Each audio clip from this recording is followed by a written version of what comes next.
በስመ አብ ወወልድ ወመንፈስ ቅዱስ አሐዱ አምላክ አሜን።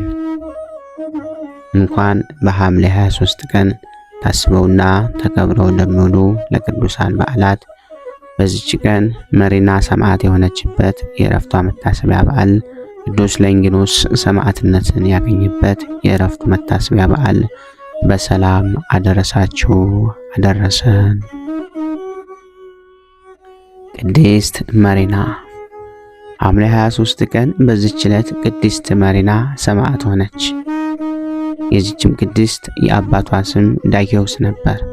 እርሱም በአንጾኪያ ሀገር ለጣዖታት ካህናት አለቃ ነበር።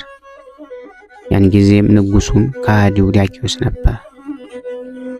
5 ዓመትም በሆናት ጊዜ እናቷ ሞተች። አባቷም ከከተማ ውጭ ለምትኖር ሞግዚት ሰጣት። እሷም ክርስቲያናዊት ነበረች። ክርስቶስ የሆነ ሃይማኖት ትምህርት ሁሉ አስተማረቻት። 15 ዓመትም በሆናት ጊዜ አባቷ ሞተ። ከዚህ በኋላ ሰዎች የሰማዕታትን ተጋድሏቸውና መከራቸውን ሲናገሩ ሰምታ የጌታ ክርስቶስ ፍቅር በልቧ አደረ። በሰማዕትነትን መሞትንም ፈልጋ ሄደች። በዚያን ጊዜም ከሃዲ መኮንን ወደዛች ሀገር ደረሰ። እርሷንም አይቶ ወደ እርሷ አስመጣትና ከወዴት ነሽ አላት።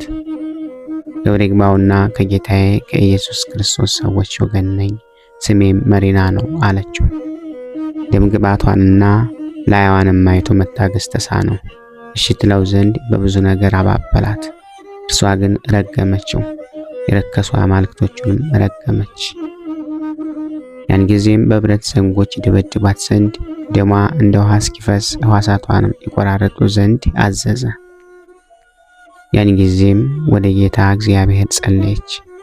የመላእክት አለቃ ቅዱስ ሚካኤልም መጥቶ አዳናት። ሁለተኛም ወደ ወህኒ ቤት አስገቧት። ጌታችንም ወደ ሰማይ አውጥቶ የቅዱሳን ሰማዕታትና የጻድቃንን ማደሪያዎች አሳይቶ ወደ ቦታው መለሳት። በማግስቱም ስጋዋን በመጋዝ እንዲሰነጥቁ ጎኖቿንም እንዲሰነጣጥቁና እስር ቤት እንዲጥሏት አዘዘ። ያን ጊዜም የመላእክት አለቃ ቅዱስ ሚካኤል መጥቶ አዳናት። በወህኒ ቤት ውስጥም ቆማ ስትጸልይ እጅግ የሚያስፈራ ታላቅ ዘንዶ ወደ እርሷ መጣ። ባየችውም ጊዜ ደነገጠች፣ ሰውነቷም ሁሉ ተንቀጠቀጠ፣ መናገርም ተሳናት። ያን ጊዜም እጆቿን በመስቀል ምልክት አምሳል እንዴት ተዘረጉ፣ በልቧም ስትጸልይ ወደ እርሷ ቀርቦ አጣት። ያን ጊዜም ሆዱ ተሰንጥቆ ያለ ጉዳት ወጣች፣ እግዚአብሔርንም አመሰገነችው። ሁለተኛም በጥቁር ሰው አምሳል ሰይጣንን አየችው። እጆቹም በጉልበቶቹ ላይ ተጨብጠው ነበር። ፊቷንም በመስቀል ምልክት አማትባ በራሱ ጠጉር ይዛ ደበደበችው፣ በእግሮቿም ረገጠችው። ያን ጊዜም ክብር ይግባውና የጌታ ክርስቶስ ዕፀ መስቀል ተገለጠላት። በላዩም ነጭ ርግብ ተቀምጣ እንዲህ ብላ አነጋገረቻት። መሪና ሆይ የመንፈስ ቅዱስን የጸጋ አረቦን ተቀብለሻልና ደስ ይበልሽ አለቻት። በማግስቱም መኮንኑ ልብሷን አራቁተው ዘቅዝቀው ሰቀሏት። እንዳቃጥሏትም ደግሞ ውሃ ካፈሉበት ጋን ውስጥ እንዲጨምሯት አዘዘ። በውስጡም ሆና ስትጸልይ ከሰማይ ርግብ መጣ። በአፉም ውስጥ የወርቅ አክሊል ነበር።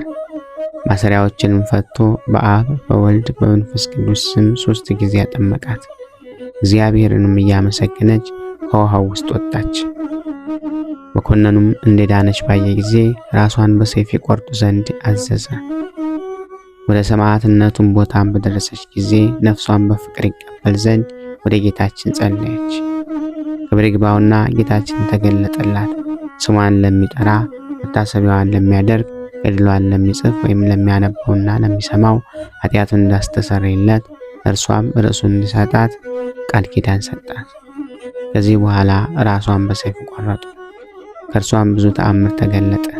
ዕውራን አይተዋልና፣ አንጋሶች በትክክል ሄደዋልና፣ ድንቁሮችም ሰምተዋልና፣ ዳዴዎችም ተናግረዋልና ቁጥር የሌላቸው ብዙዎች ሰዎች ክብር ይግባውና በጌታችን በኢየሱስ ክርስቶስ አመኑ።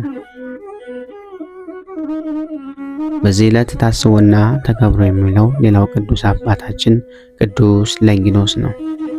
በዚችም ቀን ከቆጶዶቅያ አገር ለንጊኖስ ሰማዕት ሆነ። ይህም ቅዱስ ከጲላጦስ ጭፍሮች ውስጥ ነበር። ጌታችንም ኢየሱስ ክርስቶስ ስለ ዓለም ደህንነት መከራ እንዲቀበል የፈቀደበት ሰዓት በደረሰ ጊዜ በእርሱ ላይ የፈለጉትን ያደርጉ ዘንድ ለአመፀኞች ፈቅዶላቸው ነበር። ይህም ለንጊኖስ ጌታን ይሰቅሉት ዘንድ ጲላጦስ ካዘዛቸው ወታደሮች ውስጥ ነበር። በመስቀል ላይ ከሞተ በኋላ ጌታችንን የቀኝ ጎኑን ወጋው፣ ከጎኑም ደምና ውሃ ፈሰሰ። ይህንንም አይቶ እጅግ አደነቀ። ከዚህም በኋላ ፀሐይ ጨለመ፣ ጨረቃ ደም ሆነ፣ አለቱም ተሰነጠቀ፣ ሙታንም እንደተነሱ አይቶ ነበረ። ይህንንም አይቶ እጅግ አደነቀ። ጌታችንን በተነሳ ጊዜ ስለ ትንሣኤው የሆነውን ሰምቶ ይህንን ምስጢር ይገልጽለት ዘንድ ወደ እግዚአብሔር ጸለየ። ሐዋርያው ጴጥሮስንም ላከለት። እሱም ነቢያት ስለ ጌታችን ስለ መከራው፣ ስለ መስቀሉ፣ ስለ መሞቱ፣ ስለ መነሳቱ፣ ስለ ዕርገቱም ትንቢት እንደተናገሩ ነገረው። እርሱም ከቅድስት ድንግል በሥጋ ተወልዶ ዓለምን ለማዳን የመጣ የሕያው እግዚአብሔር ልጅ ክርስቶስ እንደሆነ አስረዳው። ያን ጊዜም በቅዱስ ጴጥሮስ ቃል አመነ። የምድራዊ ንጉሥ አገልግሎቱንም ትቶ ወደ ቆጶዶቅያ ሄደ። በውስጧም ክብር ይግባውና በጌታችን በኢየሱስ ክርስቶስ ስም እንደ ሐዋርያት ሰበከ። አይሁድም በጠላትነት ተነሱበት፣ በመሳፍንትም ዘንድ ከሰሱት፣ በላዩም የሐሰት ምስክር አስነሱበት። ስለዚህም ራሱን በሰይፍ አስቆረጡት። ሰማዕትነትንም አክሊል በመንግሥተ ሰማያት ተቀበለ። ለልዑል እግዚአብሔር ምስጋና ይሁን። እኛንም በቅዱሳኑ ጸሎት ይማረን፣ በረከታቸውም ከኛ ጋር ትኖር ለዘለዓለሙ አሜን።